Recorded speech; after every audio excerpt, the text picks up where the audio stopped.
Okay, in this video we're going to be checking out the EMAX Babyhawk-R PRO. This is going to be kind of a preliminary first look at it. I have actually flown this quite a bit. I've had it for a couple weeks now, and I've been waiting for the final set of PIDs because the pilots over at EMAX have been PID tuning this, and they've been actually, at the very end, they did a very good job of putting a pretty good tune on here, and you'll see the flight demo at the end. I'm just going to cover some of the changes between this version, the 2.5 inch, and the original Babyhawk-R and the 2 inch. And actually, if you remember, I did a video where I did an arm upgrade here. This is the Babyhawk-R with the 2.5 inch arm upgrade with the same Avon Rush 2.5 inch props. And if you remember that video, put a card in the corner, you can check it out. It flies pretty good. But this has the old Babyhawk-R parts, which is basically an F3 flight controller and a 13 amp 400 ESC. And I believe that one was only upgraded up to 3 or 4S. I'm not exactly 100% sure, but they have new parts in this one and also a new frame, whereas the old frame was individual arms or separated arms and a like a plate, like a sandwich plate for the arms. This is a unibody plate, so you got a 120 millimeter frame here. It's a true X frame, 85 millimeters front to back and side to side, and it's 3 millimeter carbon. So I think this was by request from a lot of people. They wanted to reduce the weight a little bit and make it a true X frame and a unibody, and I think that's why the unibody frame never came out for the Babyhawk-R upgrade, and they only came out with the individual arm upgrade, because I think they were planning this all along. But I do like the fact that it is a single unibody design, and so they did upgrade the frame, and of course the canopy is a little bit different because it is a little bit shorter body now.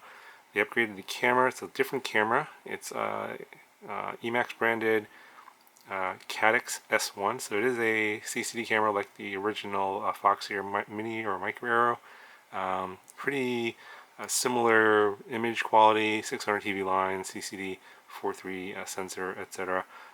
So not a whole lot of difference there. The stack is completely different here. We have a 25 amp 4-in-1 ESC. I believe it's a 32-bit ESC. You've got an F4 flight controller here.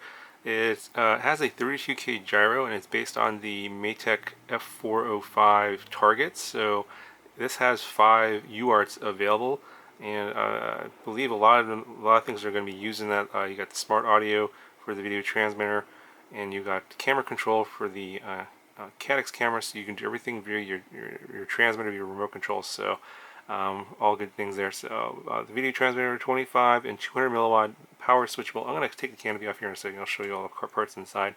It does have smart audio.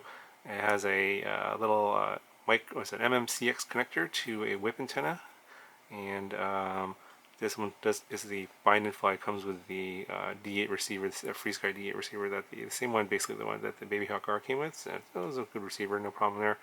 Now I know that there's probably going to be concerns about the 32K gyro. They are running it at 32K, 16K on the gyro and PID loop, but they did do basically all the they basically set up all the filtering and the black box logging and everything. So the tune on here is actually pretty good. You're not going to get any like twitches and oscillations, so they got rid of all that stuff in the tune. So, and on top of that, the flight controller stack here is soft mounted. So as long as that all of this stuff here is not prone to vibration, the 32K gyro should be okay, especially since it's been properly tuned. Now, this being a prototype here, they basically put the old motors on here.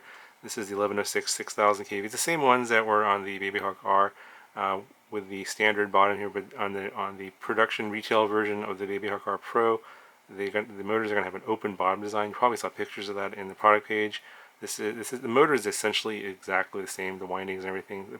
Basically, the only thing that they've changed is the bottom to reduce a little bit of the weight, and so they went to the open bottom design, basically cut a little bit of weight. So this one, being a prototype, might fly just a tiny bit differently, but I don't think that much. A few grams are going to make that much of a difference. But I think the final weight of the retail version is going to be a few grams lighter than this here, which I'll show you in a second because of the open bottom design on the motors. Okay, so I popped the canopy off here. It's just 3 screws, 2 in the front, 1 in the back. And you can see that all the OSD wires are connected to the flight controller. This has already been set up for camera control on the Caddx camera, and all these settings are already in there. And so you can obviously control your camera settings via your transmitter, which is great. No need for the joystick anymore. And here's it's interesting is that you got a little video transmitter board here. It's a 20 by 20 stack here, but that video transmitter is a half-size board. It does still have the LED there. I don't see a button anywhere. Might be on the other side, but it doesn't really matter. And there's a button right there. It doesn't really matter too much because you can control via your transmitter via smart audio, and that works perfectly. Let's see, you got an MMCX connector right there. Okay, so you got an MMCX connector here, goes to a whip antenna. So if you want to change the antenna out with something, let's say circularly polarized, for example, or an axis, you could swap that out, plug that right in. That's pretty good. Got a couple of LEDs here, and they're programmable. You got your connection here for your receiver. You can swap that out if you wanted to go to a different version, receiver DSM or FrSky, or just you just get the plug-and-play version, obviously, and that would where you solder on your receiver. I don't have a layout of the board, so I don't know where all the connections are for the this particular stack. I'm probably going to get a sample of the stack at some point in the future, so if you're interested in just the flight stack, I'll probably have a video in the future where I'll probably take the whole thing apart and cover each board separately in a different video. So if you're curious about that, just wait for that video. I'll eventually have that video. Okay, so the weight of this here, without the battery of course, comes in at 93 grams. And the weight of the upgrade that I did, this is the Babyhawk-R upgrade with the 2.5-inch arms, that comes in at about 92 grams, so pretty similar in terms of weight. So one thing that I was kind of a little disappointed on is that they stuck with the 6,000 kV motors and 3S. Now you could fly this on 4S, but I wouldn't recommend it. You probably will burn the motors out. I've heard that you could fly the 6,000 kV motors on a 2-inch prop on 4S, and it should be fine. But I would stick to 3S in this, and I was kind of hoping that they would put the 4,500 kV motor on here instead, and then allow you to do 4S, because I think there's a lot more of those going to be coming out now. 4S on the 2.5-inch prop. I think that's kind of the sweet spot. You obviously can swap the motors out here, and I think I might do that for a future video, because I do have the 4,500 kV motors, and then obviously the stack can do 4S no problem. So if you guys are interested in that, let me know in the comments below if you want to see a 4S motor swap and see this fly on 4S instead of 3S.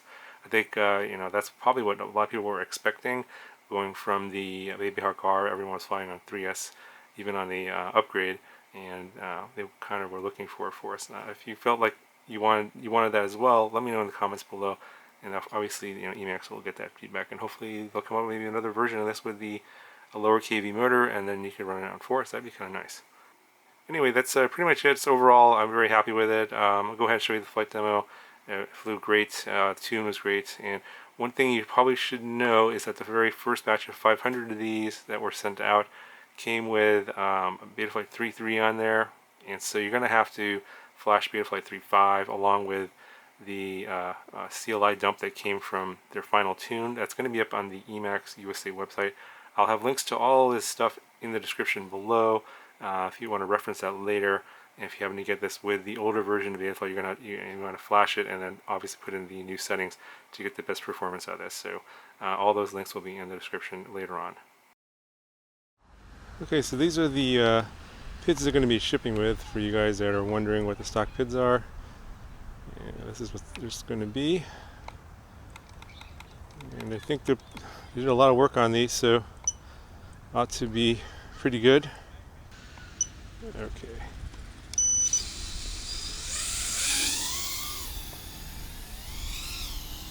It's a little windy today. Just get a feel for how it sounds. It's pretty smooth.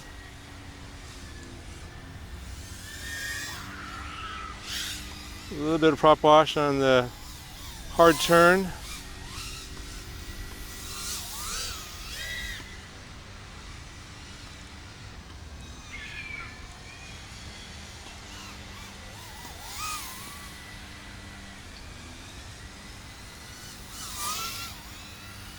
Quite fast.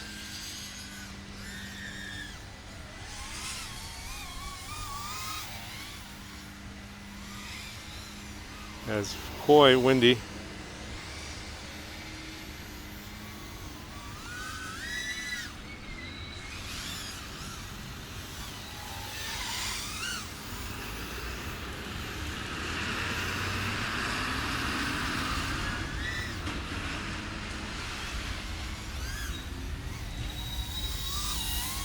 Power loop seemed pretty smooth.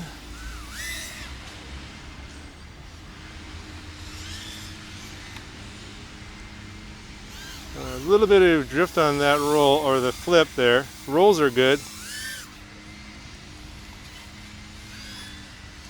They did a lot of work on the tune. Pretty good out of the box tune.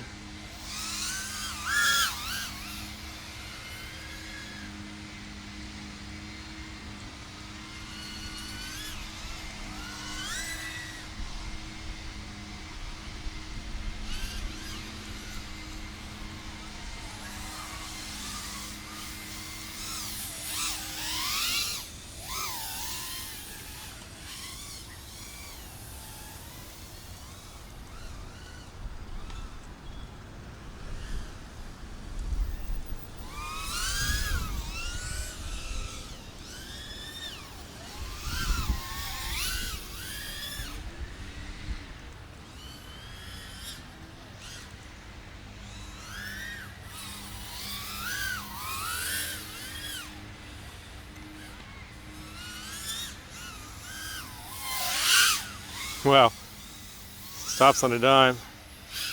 A little bit of prop wash, not too bad.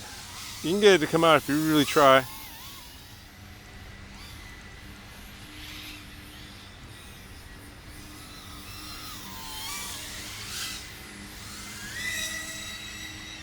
That was a full throttle all the way down to the end of the field there. Not bad, more than halfway through the battery.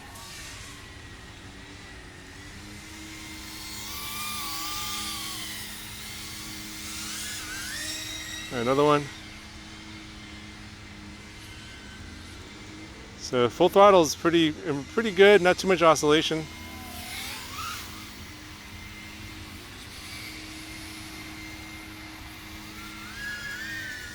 Oh, the battery's dead. Oh, don't try to do a power lip at the end of the battery. Time to land.